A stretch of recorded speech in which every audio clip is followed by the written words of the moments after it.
Today is Wednesday, January 29th, 2025. This is Quick Start from CBN News. I'm Dan Andros. President Trump reveals the mystery of the New Jersey drones at his first White House press briefing. We'll have that top story and more on today's podcast, where we bring you news from a Christian perspective. Don't forget to subscribe and leave a rating. Email us right to our inbox, quickstartpodcast@cbn.org. That's our email address. We're glad you're here, getting through that news of the cray with us each and every weekday morning. We do it bright and early. Joining me today, Billy Hallowell. Billy, on the focus story, there's an update on this Connecticut teacher who was placed on administrative leave. Yes, we're going to be talking about Marisol Arroyo Castro. She's been a teacher for 32 years and could lose her job, allegedly. So we'll get into that backstory. Yeah, all over a Crucifix. So Crucifix. Interesting story there, and we're going to get the details in just a moment. On the main thing, the invisible crisis, how tens of thousands have been killed and the world has barely noticed in this country. CBN's George Thomas joined Quick Start for more on that. That's coming up on the main thing. All right, hey, while you're here, make sure you're subscribed to all of our CBN News podcasts, DC Debrief with John Stolnis, Billy's Newsmakers, where you can get those full-length interviews, not just the clips. Each and every day, he puts one out there for you. Make sure you're checking that out. All right, we are going to head to the news now in 90 seconds. And the White House revealed the source of these drone sightings that have been happening over New Jersey. Well, kind of. They clarified yesterday that many of the drones spotted over New Jersey last November were authorized by the FAA for, quote, research and other purposes. Press Secretary Carolyn Leavitt, who is making her first briefing as press secretary here under the Trump administration, said this was not the enemy. An analysis conducted by the White House, FBI, and local officials determined the drones were a mix of FAA-authorized activities, hobbyist flights, and misidentified aircraft. The sightings, which caused widespread alarm and prompted thousands of tips to the FBI, were initially suspected to involve potential security threats. President Trump had promised answers, noting from the Oval Office last week that I can't imagine it's the enemy. Maybe they were testing things. And after nearly a decade of legal battles, pro-life activist Sandra Merritt has prevailed in her case over undercover videos exposing Planned Parenthood's alleged sale of baby body parts. You might remember those videos when they went viral at the time. California's AG dropped all felony charges in a plea deal requiring Merritt to plead no contest to one charge, which will be reduced to a misdemeanor and expunged. No prison time, fines, or penalties. Those are just some of today's top headlines. Check out more stories over at cbnnews.com. Billy, obviously great news for the pro-lifer there. It was ridiculous that here you uncover them literally selling baby body parts, and these people that uncovered it were the ones that got in trouble. So glad to see some justice happening there finally.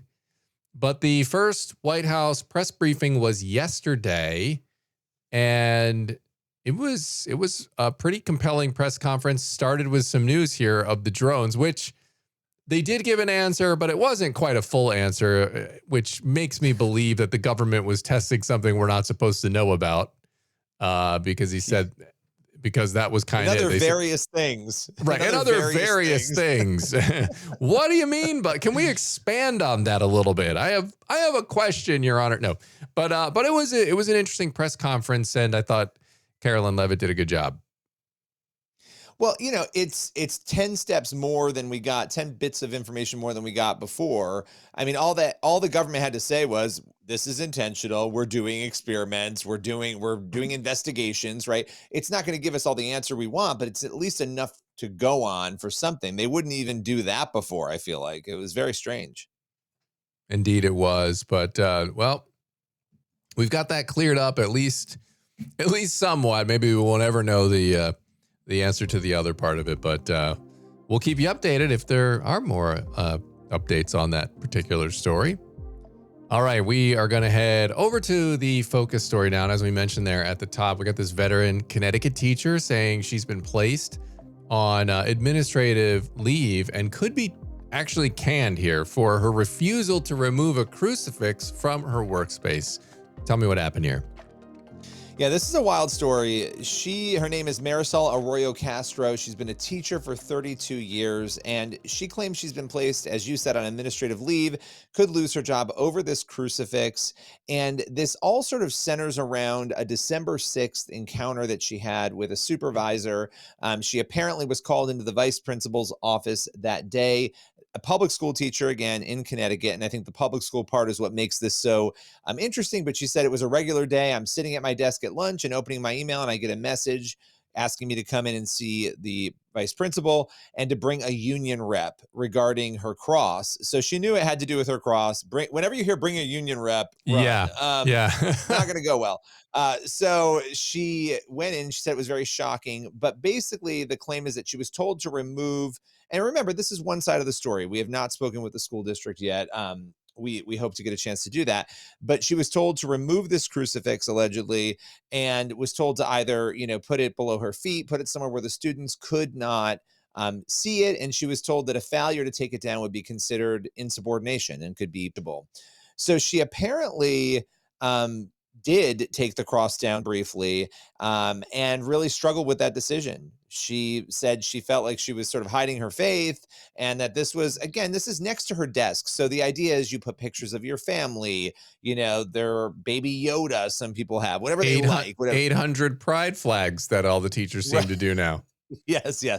Yeah, it's a pride fiesta now on the wall. But so she had a crucifix there, right? That was what mattered to her. So she ended up putting it back up. So she took it down, put it back up, and that led to her being given apparently a 2-day suspension without pay, and then being put on administrative leave. What's her attorney saying now that all of this has gotten to this point? Yeah, so we had a chance to talk with her attorney, Keisha Russell, with First Liberty Institute. And she said that basically this is a situation in which this teacher, in the attorney's view, is within her legal right to have the crucifix at her desk.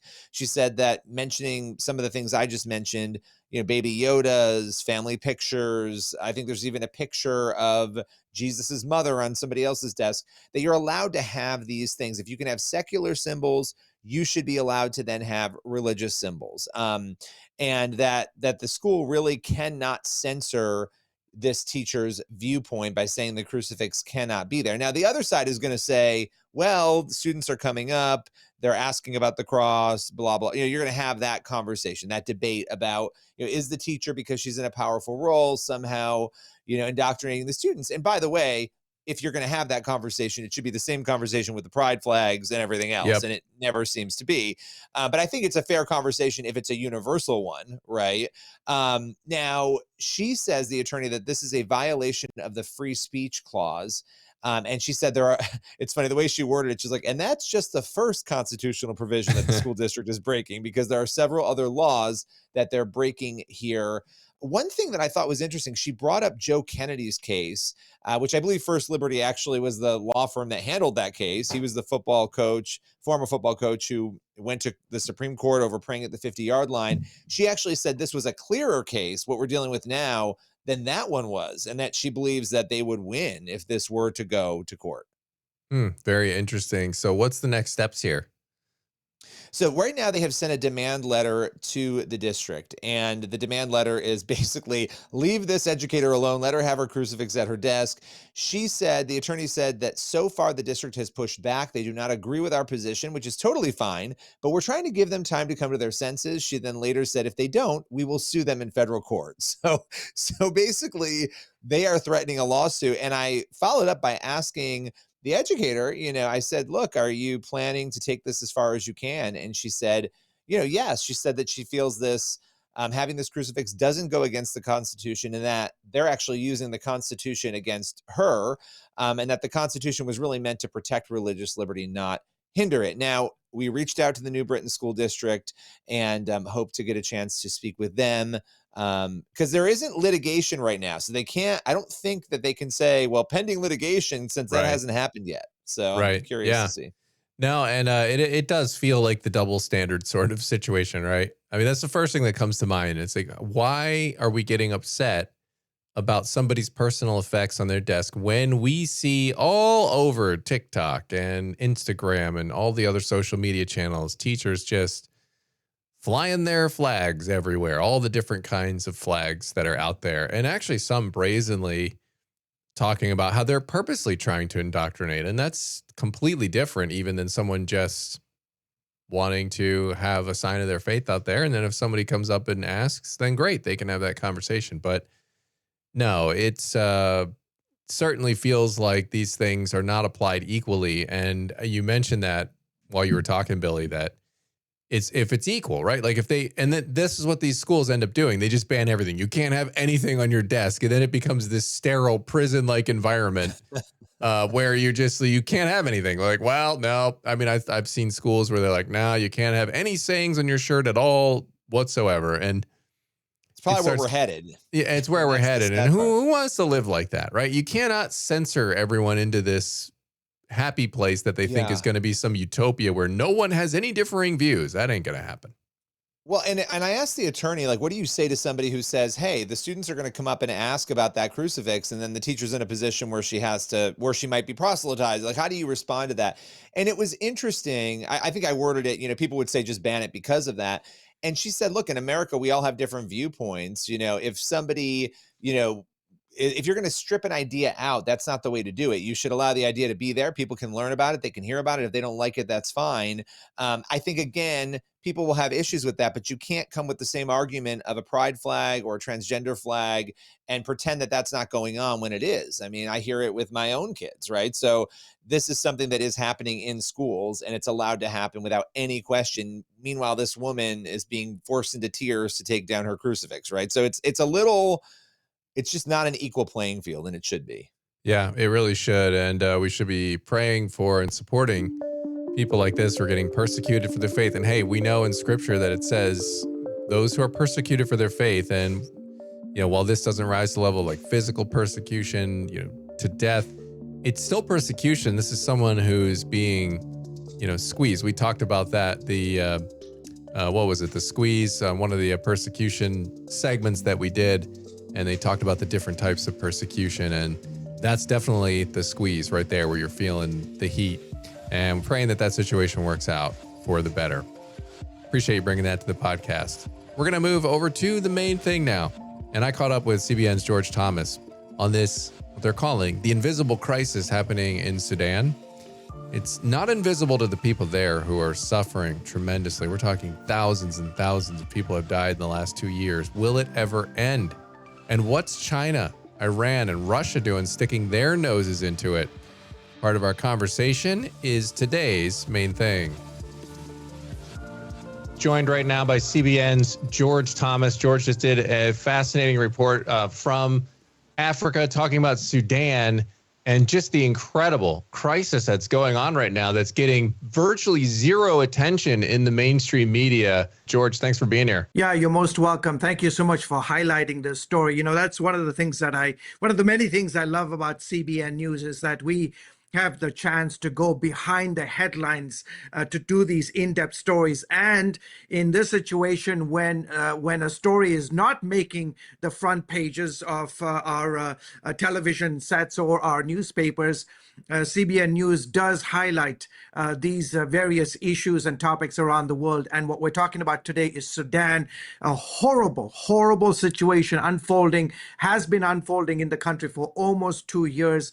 I'm glad we had a chance to do the story, and we'll talk a little bit on the back end of this piece that you'll see. But I'm heading back to Africa, in fact, to very close to Sudan, and we can talk a little bit more about that in a few minutes. Yeah. So there is kind of like this, I mean, I think less of an appetite for America to get involved in all of these entanglements around the globe. But, yeah.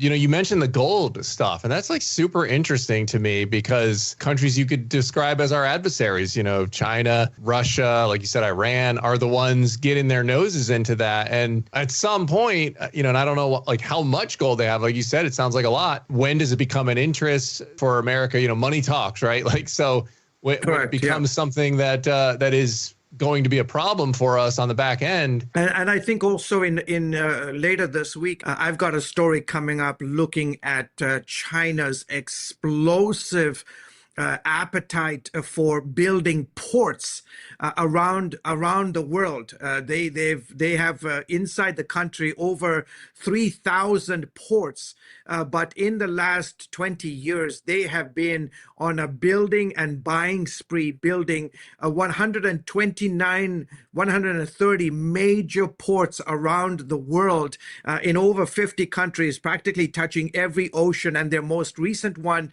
they built was in Peru, called the Chancay port. And I've got a piece coming up on that. And why am I telling you this is because just last year, China invested over $800 billion